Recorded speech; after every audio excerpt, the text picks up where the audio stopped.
Assalamualaikum warahmatullahi wabarakatuh.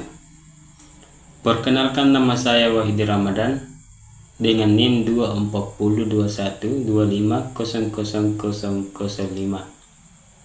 Saya dari Universitas Negeri Makassar dengan jurusan Pendidikan Teknik Elektro, Prodi Rekayasa Elektro.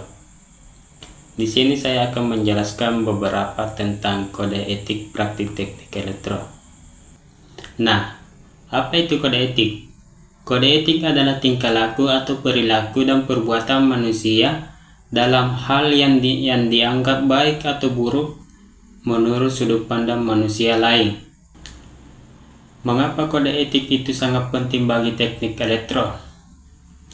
Kode etik itu sangat penting bagi teknik elektro karena dapat membantu para pekerja dalam bidang elektro untuk bekerja secara integritas, tanggung jawab, dan profesionalisme, memastikan bahwa mereka tidak hanya bekerja secara teknisi tetapi juga mereka bertindak demi kepentingan dan kenyamanan publik. Adapun tujuan kode etik teknik elektro, yang pertama, menjamin profesionalisme. Dengan mengikuti kode etik, pekerja atau insinyur elektro dapat membantu meningkatkan profesionalisme di bidangnya, membangun citra positif, dan dapat membantu meningkatkan kepercayaan. Yang kedua, melindungi kepentingan publik. Tujuan utama kode etik untuk memastikan para insinyur elektro bekerja dengan mempertimbangkan keselamatan, kesehatan, dan kesejahteraan masyarakat serta meminimalkan risiko bahaya yang terkait. Yang ketiga, mencegah pelanggaran hukum dan etika. Kode etik teknik elektro menekankan pentingnya mematuhi hukum, peraturan, dan standar industri yang berlaku, dan pelanggaran etika mungkin tidak melanggar hukum tetapi tidak sesuai dengan norma yang standar profesional. Adapun prinsip-prinsip kode etik. Yang pertama, integritas. Memegang teguh kejujuran dan konsisten dalam tindakan, tidak melakukan penipuan atau manipulasi dalam segala hal bentuk. Yang kedua, kejujuran dan transparansi. Kejujuran dan transparansi membantu menciptakan lingkungan yang positif dan dapat dipercaya baik di lingkungan profesional maupun sosial, dan sangat berperan penting dalam membangun kepercayaan dalam individu, organisasi, klien, serta masyarakat luas. Yang ketiga, kepatuhan terhadap hukum dan standar teknik. Seorang profesional harus mematuhi semua hukum dan peraturan yang telah ditetapkan serta menegakkan standar etika dalam suatu pekerjaan.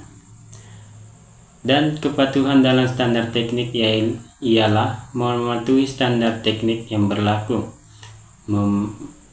mengikuti metode dan prosedur teknik yang terseruji, serta menggunakan alat, bahan, dan metode yang telah diakui.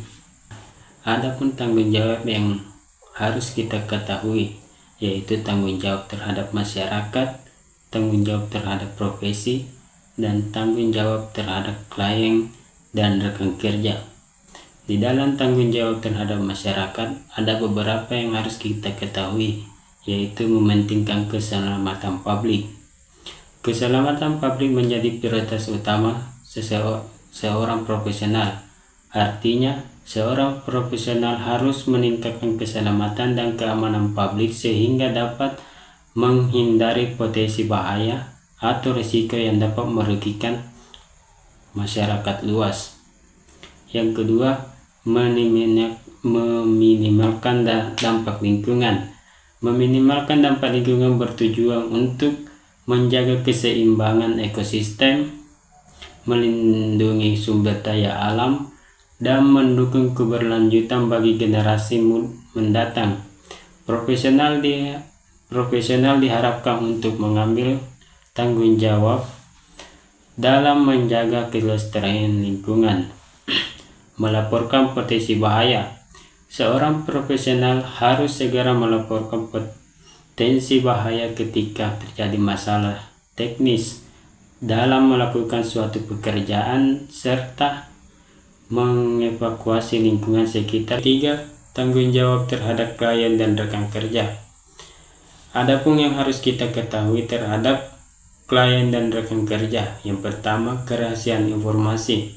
Kerahasiaan informasi adalah karakteristik informasi yang hanya bisa diakses oleh orang-orang yang berwenang saja.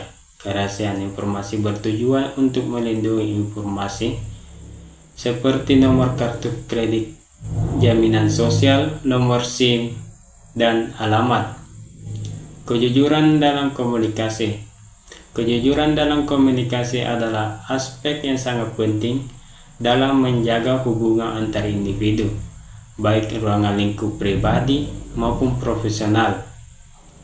Beberapa alasan mengapa kejujuran dalam berkomunikasi: menghindari miskomunikasi dan membangun lingkungan kerja yang produktif. Yang ketiga, tidak menyalahgunakan wewenang. Tidak menyalahgunakan wewenang berarti tidak melakukan tindakan yang melanggar ketentuan dalam pasal 17 Undang-Undang Nomor 30 Tahun 2014, yaitu melampaui wewenang, yang mencampur adukan wewenang dan tidak bertanggung jawab. Yang kedua, tanggung jawab terhadap profesi. Di dalam tanggung jawab terhadap profesi ada beberapa yang harus kita ketahui. Yang pertama, mematuhi standar profesional. Mematuhi standar profesional berarti mematuhi aturan dan ketentuan yang berlaku dalam suatu profesi. Yang kedua, mengikuti perkembangan teknologi. Bijak menggunakan teknologi agar tidak merugikan diri sendiri atau orang lain dan tidak meninggalkan kewajiban. Contohnya, tidak menggunakan internet terlalu lama, tidak menyalahgunakan teknologi saat ujian, dan tidak menyebarkan hal-hal yang buruk. Menjaga privasi dan keamanan, misalnya tidak membagikan ID pengguna dan kata sandi. Yang ketiga, menghormati hak cipta dan kekayaan intelektual. Pentingnya dilakukan untuk menjaga keberlanjutan industri kreatif, melindungi identitas budaya, dan menghargai hak cipta. Adapun sanksi dan pelanggaran dari kode etik. Jenis-jenis sanksi. Teguran lisan sanksi ringan berupa peringatan secara lisan terhadap pelanggaran yang tergolong tidak serius. Teguran tertulis peringatan resmi yang diberikan dalam bentuk tertulis sebagai catatan dalam pelanggaran yang dilakukan. Contoh kasus pelanggaran kode etik. Salah satu contoh pelanggaran kode etik adalah kelalaian dalam perencanaan sistem instalasi listrik. Seorang insinyur elektro merancang instalasi listrik untuk bangunan sebuah gedung besar karena tidak memperhatikan standar keselamatan. Insinyur tersebut menggunakan material berkualitas rendah yang lebih murah daripada yang diisyaratkan.